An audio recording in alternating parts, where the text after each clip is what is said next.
Guinée pour la grande édition de nos informations. Bienvenue, mais tout d'abord le sommaire.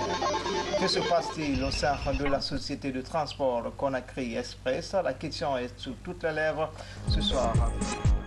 Le train est aux arrêts depuis un certain temps. La question était ce matin au centre des débats du Conseil des ministres. Et puis la gestion des ressources humaines au sein de la sécurité, le plan de carrière et le recrutement sont définis dans un nouveau document qui a été présenté au chef du gouvernement. Enfin, des consultations gratuites pour les personnes atteintes de cécité. La campagne se déroule dans tout le pays. À Conakry, les services d'ophtalmologie sont bondés de patients venus se faire consulter. Voilà pour le sommaire. Encore une fois, bonsoir à toutes et à tous. À la une de ce journal, la session ordinaire du Conseil des ministres. Elle a été présidée par le chef de l'État, professeur Alpha Condé. Plusieurs questions étaient à l'ordre du jour, notamment la diligence des négociations sur le train Conakry Express et les préparatifs de la COP 22. Pour plus de détails, on suit le porte-parole du gouvernement au micro de Mohamed Bari.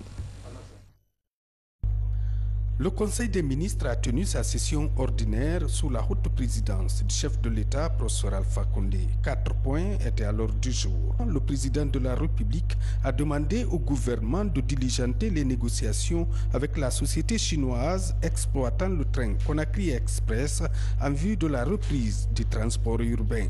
Le chef de l'État a invité le gouvernement à plus de vigilance dans la préparation des partenariats avec des entités étrangères dans la perspective de la relance des projets d'investissement, a noté le porte-parole du gouvernement. Le chef de l'État a demandé au ministre en charge des PME de faire le point du programme d'appui aux PME afin d'optimiser l'accompagnement de la Banque mondiale sur ce programme et d'en tirer le meilleur profit pour les PME guinéennes, a fait remarquer le porte-parole du gouvernement. Le chef de l'État a exigé une participation rigoureuse de la prochaine COP 22 afin que la Guinée y apporte une participation de qualité tant par sa représentation que par sa contribution technique, a ajouté par ailleurs Albert Damantan Camara. Le Premier ministre a introduit le compte-rendu de la session ordinaire du Conseil interministériel tenue le 11 octobre 2016. Au titre des examens de textes, le ministre de la Justice a soumis au Conseil l'examen des projets de décret portant régime juridique des établissements pénitentiaires et statut du personnel de l'administration pénitentiaire. Il a indiqué que le respect des droits humains dans l'état de droit requiert de profondes réformes de l'administration judiciaire en général, de l'administration pénitentiaire en particulier. Ces grandes réformes exigent pour leur mise en œuvre un cadre institutionnel, législatif et réglementaire approprié. Le ministre a précisé que la question du régime juridique des établissements pénitentiaires est liée à celle du statut du personnel. Au dire du porte-parole du gouvernement, le ministre a ensuite soumis le second texte portant sur le statut du personnel de l'administration pénitentiaire. Il a rappelé que la situation du personnel de cette administration s'est posée depuis 1984, date à laquelle la gestion des prisons a été rattachée au ministère de la Justice. La garde républicaine, dotée du statut paramilitaire et relevant du ministère de l'Intérieur, a poursuivi la mission de gestion et de surveillance des établissements pénitentiaires. Le ministre de la fonction publique, de la réforme de l'État et de la modernisation de l'administration a soumis au Conseil l'examen du projet de décret fixant le statut de l'École nationale d'administration, ENA. Le ministre a précisé que le mandat principal de ce projet est la réalisation d'une école nationale d'administration dont la mission est de contribuer au développement en Guinée d'une administration compétente et performante, soucieuse de répondre aux besoins des citoyens et guidée par une culture de service public marquée par un sens éthique élevé. À l'issue des débats sur les différentes questions soulevées, le Conseil a décidé ce qui suit. 1. Le Conseil adopte le projet de décret portant régime juridique des établissements pénitentiaires. 2. Le Conseil adopte le projet de décret portant statut du personnel de l'administration pénitentiaire. 3.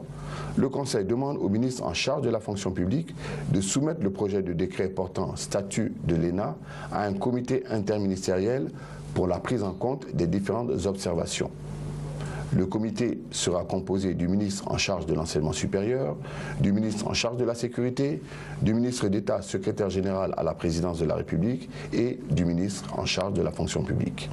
Dans les divers, le porte-parole du gouvernement a dit que le ministre de la Justice a informé le Conseil de la tenue d'un atelier sur les modes alternatifs de règlement des différends organisés par l'OHADA. Il a également annoncé qu'à partir du 1er janvier 2017, la Guinée assurera la présidence de l'OHADA. Justement, le dossier sur la relance du train Conakry Express préoccupe les autorités sur le terrain. Ce train aux arrêts depuis un certain moment. La société qui est chargée de la gestion du dit train est pointée du doigt. Mais pourquoi Conakry Express est-il immobilisé? Des éléments de réponse avec nos reporters Aboubakar, Junior Kamara, Makeme Donzo. Depuis le 4 octobre dernier, le train qui relie la banlieue à la presqu'île de Kaloum, avec en moyenne 2000 passagers à bord, est invisible. Conséquence, des centaines d'usagers se bousculent aux arrêts de taxi et bus les matins. L'arrêt du train Conakry Express rend difficile le transport public dans la capitale. L'arrêt du train cause beaucoup de tort à la population. Pour preuve, déjà, vous voyez un peu l'embouteillage qu'il y a au niveau de Bambeto. Pour quitter Chossoa, aller en ville, c'est vraiment un calvaire. Conakry Express, c'est 12 à 13 millions de francs guinéens de recettes par jour. Depuis son lancement en 2009, la Société nationale du chemin de fer trouve cette recette faible pour alimenter sa caisse et celle des partenaires. C'est la Société nationale du chemin de fer de Guinée qui gère le train, qui gère le personnel qui travaille sur le train. Les recettes du train ne peuvent pas servir à rembourser l'investissement. Oui. Parce que le train, c'est une action sociale que l'État a entrepris en faveur de la population. Transport sécurisé à bas coût, le service rendu par Conakry Express est énorme pour la population. Les partenaires chinois qui ont livré le train et assurent l'entretien de la locomotive et de la voie ferrée réclament 42 700 000 $ à la Société nationale de chemin de fer de Guinée. Les négociations sont engagées pour que Conakry Express reprenne ses mouvements. Et puis, ce communiqué, le président de l'Assemblée nationale porte à la connaissance des membres du bureau, des présidents des commissions générales, du rapporteur général de la commission économie, finances, plan et coopération et du ministre conseiller du président de la République chargé des relations avec les institutions constitutionnelles qu'une réunion extraordinaire du bureau aura lieu demain, vendredi 14 octobre 2016 à 10 h. La réunion précitée sera suivie de la conférence des présidents à 12 h précises dans la salle des actes. Compte tenu de l'importance des questions à examiner, la présence de tous les membres statutaires des deux instances est exigée. Conakry le 13 octobre 2016, Dr Mohamed Berité. Dans le reste de l'actualité, le projet de construction d'une autoroute moderne Koya-Daboula se matérialise peu à peu. Les études de faisabilité de ce projet viennent de démarrer. Elles consistent à venir réunir toutes les données qui entrent dans la phase de conception et de réalisation de cette autoroute. Explication en Soumane Toumani Kamara. Relier la capitale Conakry au centre géographique de la Guinée Daboula par une autoroute moderne, le projet est ambitieux et le gouvernement de la Troisième République se lance dans sa matérialisation. Les études de faisabilité ont démarré. Les ingénieurs tunisiens et français ont parcouru le tronçon de Koya à Daboula. Munis de GPS, de caméras et autres matériels, cette équipe s'attelle à relever toutes les données. Donc grâce au GPS, on peut enregistrer le tracé de la route existante. Grâce à la caméra, on peut filmer la chaussée et son état. Et donc l'ensemble de ces données va nous permettre de reconstituer le tracé de la route existante, de savoir dans quelles conditions on peut garder ce tracé et transformer, juste élargir la route existante de façon à faire une autoroute.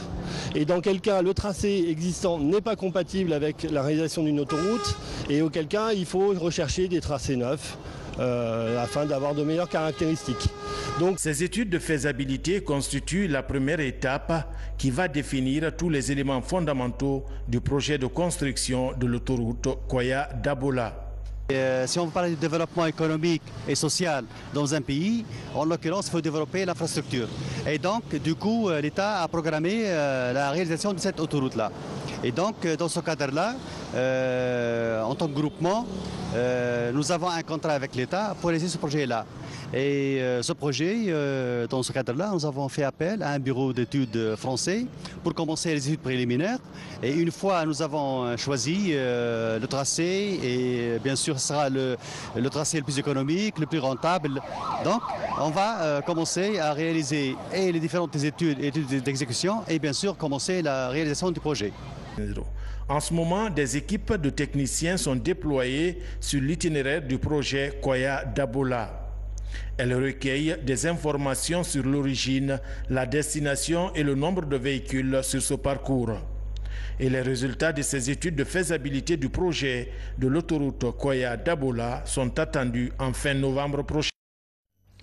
Dans l'actualité encore, le gouvernement a pris connaissance de la politique commune de gestion des ressources humaines.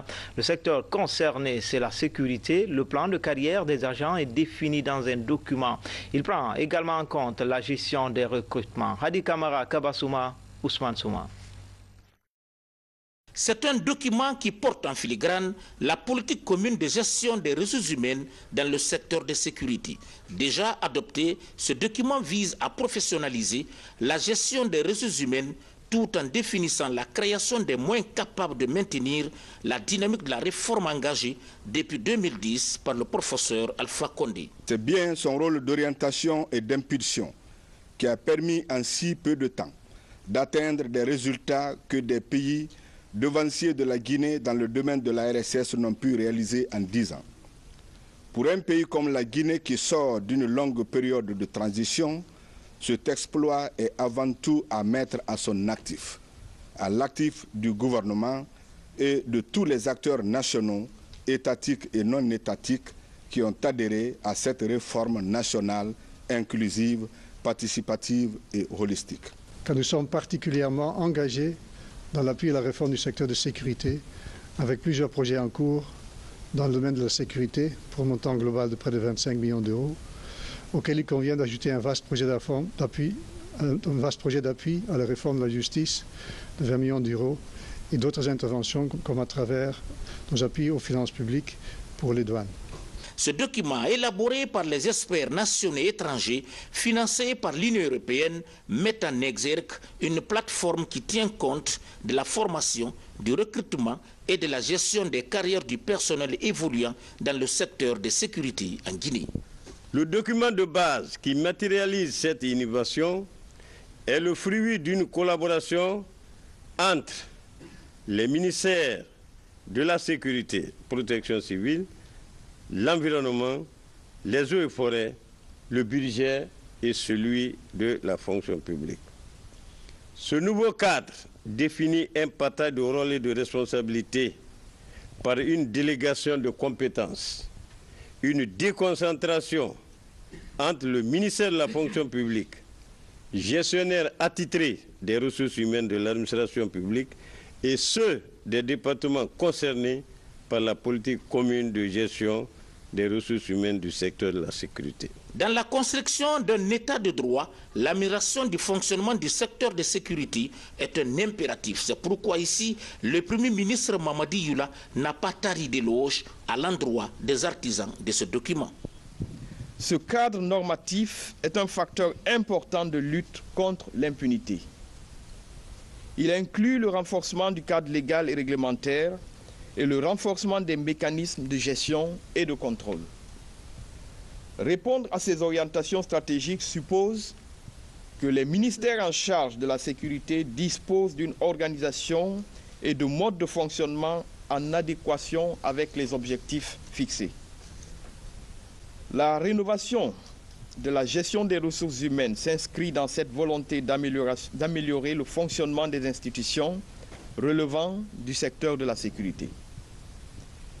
Il est ressorti en effet des consultations opérées auprès des acteurs de la sécurité une aspiration très forte des ministères du dit secteur d'assurer la gestion du recrutement et des carrières pour mieux maîtriser leurs effectifs et mieux valoriser les compétences de leur personnel dans le but d'améliorer leur performance et leur épanouissement professionnel, gage d'une meilleure efficacité et d'une offre de sécurité plus en phase avec les attentes de la population.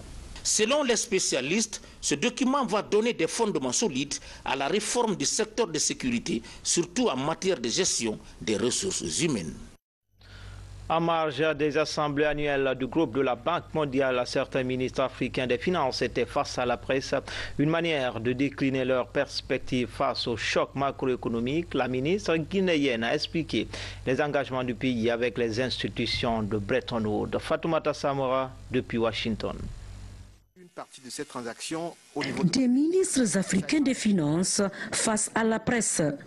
Ils expliquent leur politique et perspectives économiques pour résister au choc macroéconomique et au changement climatique. Ils parlent aussi de leurs engagements avec les institutions de Bretton Woods.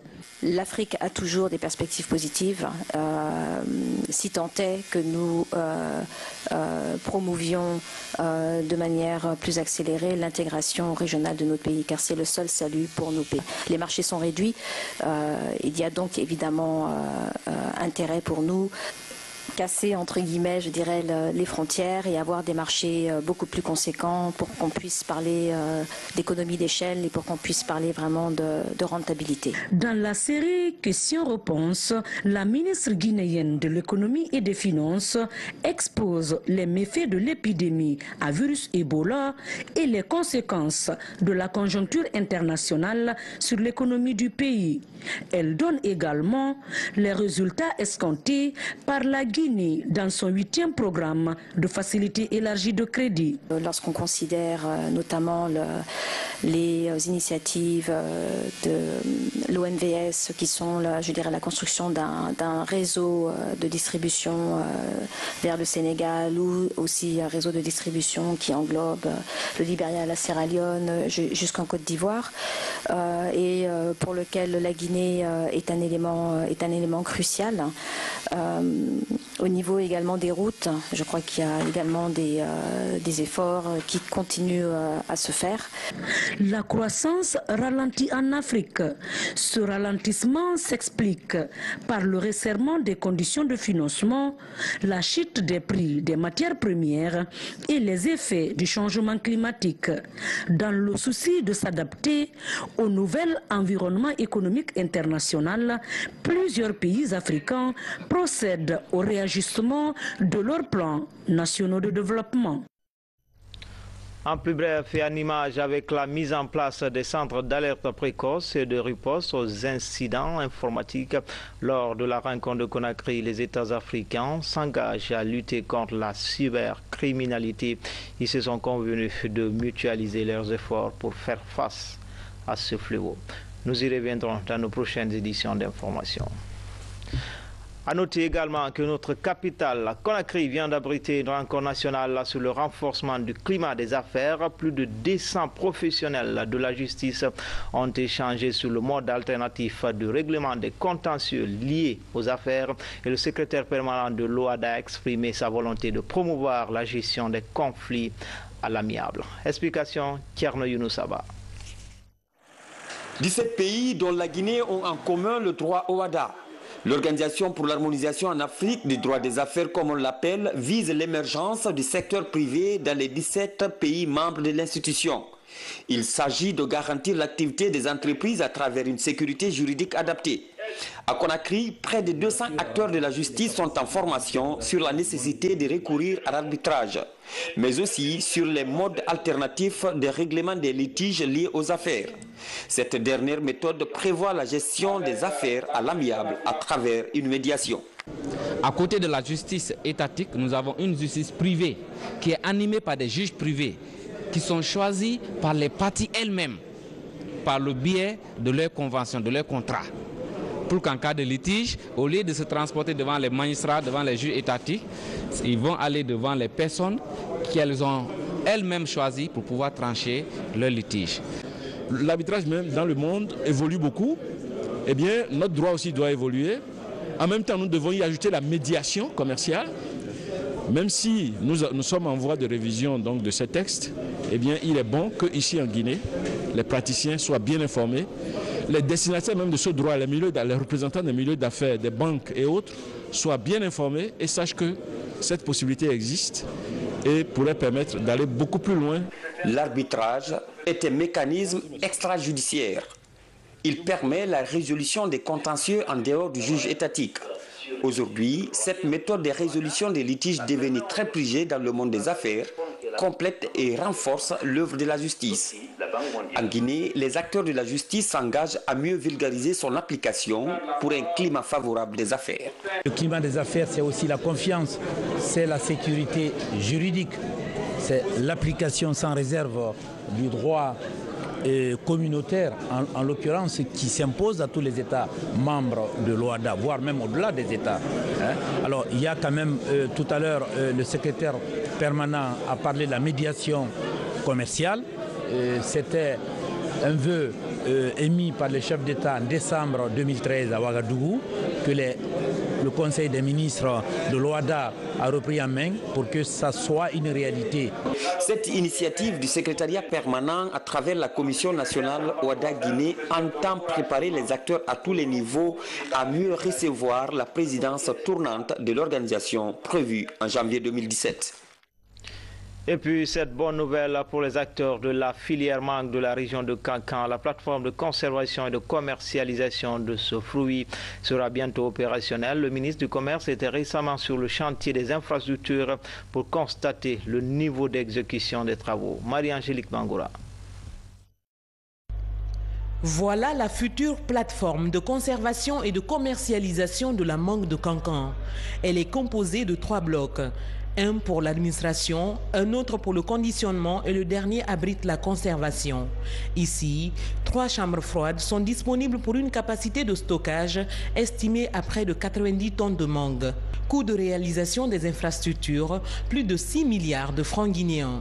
L'exportation de la première tonne de mangue est attendue courant 2017 et les objectifs à atteindre sont évalués à 3000 tonnes par an. Aujourd'hui, donc, nous voulons apporter ce plus aux acteurs qui leur permettra de pouvoir avoir plus de revenus en pouvant exporter leur mangue. Ce projet de construction de cette plateforme de mangue à Kankan est financé par l'OMC à travers le cadre intégré renforcé du ministère du Commerce. À travers cette initiative, le gouvernement guinéen entend améliorer les revenus des producteurs et renflouer les caisses de l'État. C'est une très bonne chose pour la Guinée, une très bonne chose pour les planteurs et tous les acteurs de la filière mangue de pouvoir utiliser bientôt ces installations en 2017 pour pouvoir exporter de la mangue de qualité sous le label guinéen à l'extérieur. Démarré en 2015, les travaux de réalisation de cette plateforme de mangue est estimé à 95% et la remise officielle des clés est prévue en décembre 2016. La deuxième session ordinaire du Conseil économique et social se poursuit à Conakry. Les conseillers sont répartis dans 4 groupes de travail pour mieux aborder les questions du moment. Parmi les sujets débattus, l'épineuse question de la formation. Reportage Alpha Yassila. Les 4 commissions de travail sur les thématiques définies en autosaisine ont entamé les consultations avec les secteurs concernés. La commission statutaire chargée des infrastructures, de la décentralisation, du développement local et aménagement du territoire se propose de faire la lumière sur les difficultés liées aux infrastructures routières. Mais il y a beaucoup de facteurs pour dégrader une route. La charge à l'essieu, si elle n'est pas respectée dans un pays, quelle que soit la construction de la route, elle est dégradée. Donc il faut obligatoirement que l'on fasse le pesage à partir du port, le pesage. Il faut qu'on fasse ça à partir du port et ceux qui vont prendre les agrégats aussi dans les environs, amenés à Conakry, il faut mettre le pesage en chaud. Chaque fois qu'un camion est surchargé, ça dégrade les routes. Le secteur de l'éducation et de l'enseignement professionnel occupe une part importante dans la réflexion des conseillers. Il faut mettre en accord, en adéquation, l'enseignement préuniversitaire, c'est-à-dire le primaire, et même déjà le préscolaire, le mettre en adéquation avec le primaire en adéquation avec le secondaire, avec le technique, le secondaire avec le technique professionnel et le supérieur, pour que nous n'ayons pas un excédent de personnes formées qui ne peuvent être utilisées comme c'est le cas maintenant. Parce que beaucoup ne sont pas bien formés, parce que la formation n'est pas en adéquation avec le marché de l'emploi. Il faut revenir sur tout cela. Le Conseil économique et social se penche aussi sur la situation des Guinéens de l'étranger. Cette question est analysée par une commission ad hoc et le résultat des travaux est partagé par l'ensemble des conseillers. La coopération se renforce davantage entre Conakry et Pékin. 4 universités d'excellence vont être réalisées par une entreprise chinoise. Symphonia, l'Abbé Cancang et Nzérékoré sont les sites retenus. C'est une initiative du ministère guinéen de l'enseignement supérieur. Francis Collier nous signe ce reportage.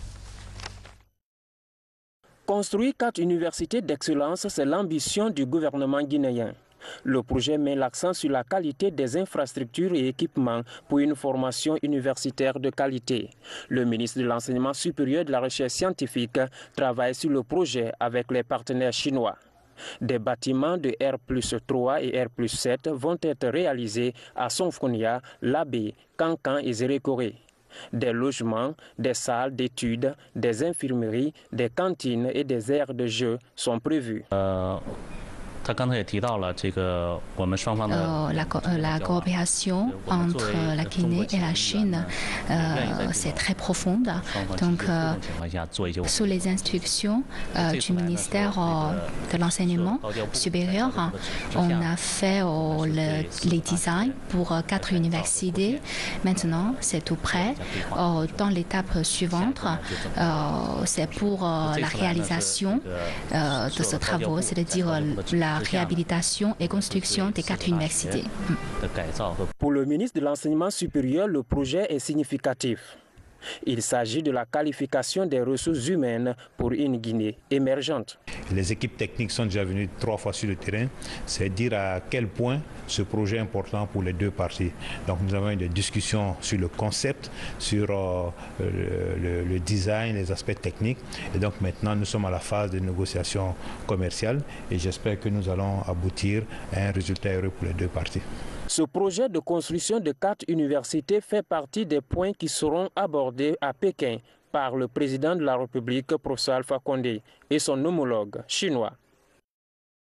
Page santé, comme annoncé hier dans nos éditions, les consultations gratuites de la vue ont été effectives dans les services d'ophtalmologie de la capitale et de l'intérieur du pays. Ce matin, des patients ont rallié ces services pour bénéficier de ces consultations. Elles sont organisées en prélude de la journée mondiale de la vue. Thierno Maroufba, Thierno Ousmane Diallo.